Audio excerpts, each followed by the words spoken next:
Welcome back to my channel. Why am I so excited and happy today? I do not know. Welcome back to my channel. My name is Abigail B. If you are new to this channel, I do all things interior designing, tips, styling, DIY hacks, and all that you need to know to really optimize your space to meet its full potential. I also do some lifestyle content as well, so if you're all for this, you're gonna love my channel. Please do to subscribe, follow me on Instagram, and if you are coming back again, thank you. I appreciate the love. I appreciate it. Now, let's get straight into it.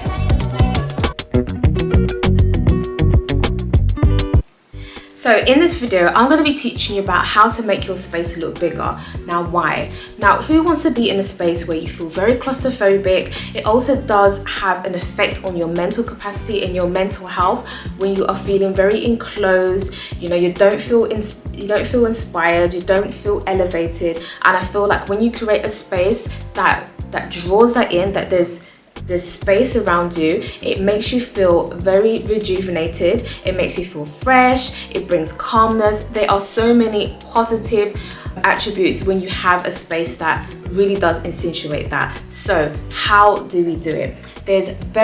There's so many different examples of how we can do this, but I'm just going to be sharing 5 today. I like to keep my videos nice, sweet and short, straight to the point, so that you don't get distracted and you don't get bored, which I hope you would not. But yeah, this is how we do it. So step number 1. Now, first thing is first. This is the main thing that you need to do to the room, and this is going to sound a little bit contradictory because I do encourage people to also have dark spaces in terms of like dark walls or darker aesthetics, because you know I love all things. I really love black aesthetics, as you can see behind me. But yeah, I do encourage that, but I'm going to just revert a little bit from that, and I'm going to tell you why. Now, the first thing is that first you need to start off with bright white walls. I'm not even saying go for pearly white, because that is a bit, unless that's your thing. Bring a little bit of warmth, maybe go for like a warm white or such. But yeah, go for brighter colors, bright neutral colors in your home. Doing that already brings the sense of freshness and the spacious feel to the room. Already, just by looking at this, like it's airy and you feel like you're gonna walk in and you can just move around. And yeah, I love that feeling. So white definitely does do that. So that is your point of call. Tip number 2.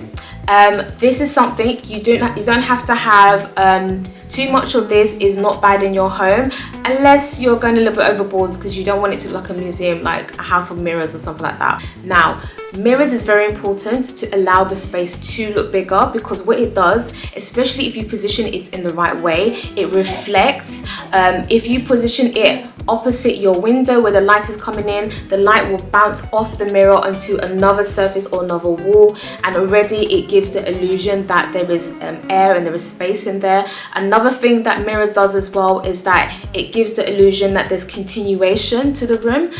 Some mirrors, especially if you go large, I have seen someone actually that has like a large arch mirror, and it actually does look like there's another room.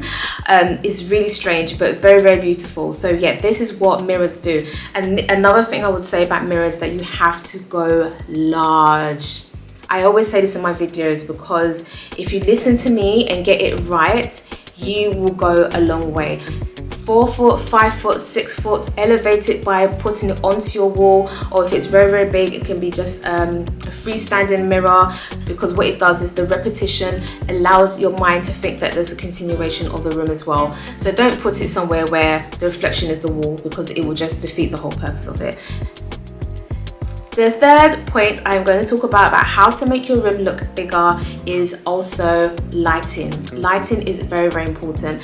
If you have light that doesn't distribute very well, then it just lights a certain area of that room and the rest of the area is dead space, especially in the evening, obviously. So bring as much light as possible. If your windows are quite small and you want to kind of give the illusion it's bigger, as I spoke about in previous videos, maybe go slightly longer with your window dressing, so it makes it look like the windows are bigger than it is.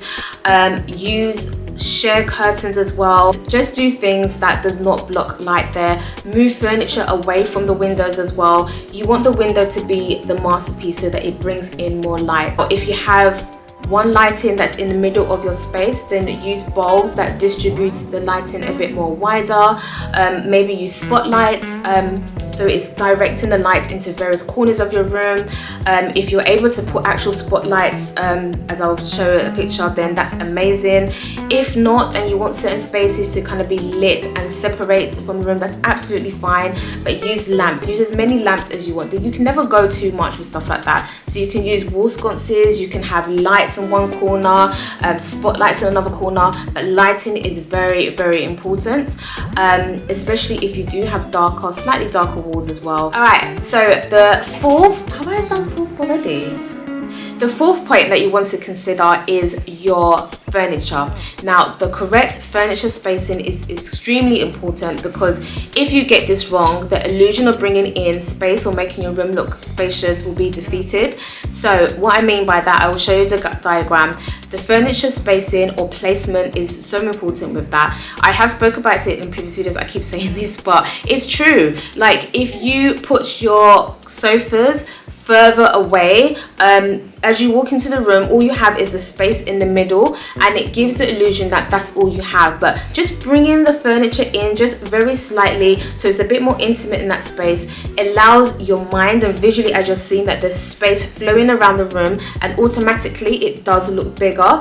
Or if you put your furniture in a way that is blocking the entry point of the room, what you want to do is, as you walk into the room, there needs to be space. The rest of it, like, think about the sizing of your furniture. I cannot stress enough, because you can make your room go from 0 to 100 by just considering that. The next thing, and last of all, and how you can make your room look bigger than it is by thinking about some of the pieces you have in the room. Now, I don't really like mirrored stuff, and I don't really like glass stuff, but although I do have it, I've got a glass dining table right here. But furniture pieces such as these, if you do have a smaller space, again, brings the illusion that there is space, because if you have one that's blocked on opaque, then you're just seeing that. But if it's see-through and you can see kind of with it, it kind of allows the space around you to be seen, and that's really important in trying to make the space look bigger. Like glass doors, I love, and stuff like that. Just things that you are not opaque in the room, again, does allow the space to look a bit bigger. I might do another video, because there's some other points I wanted to add in here which I wasn't able to. So yeah, please don't forget to subscribe, follow me on Instagram, because I do more up-to-date content on there. And if you liked this video and you agreed or you learned something today, please write in the comments below. I will join you there. And yeah, thank you so much, and I will see you in another video. See you later. Bye.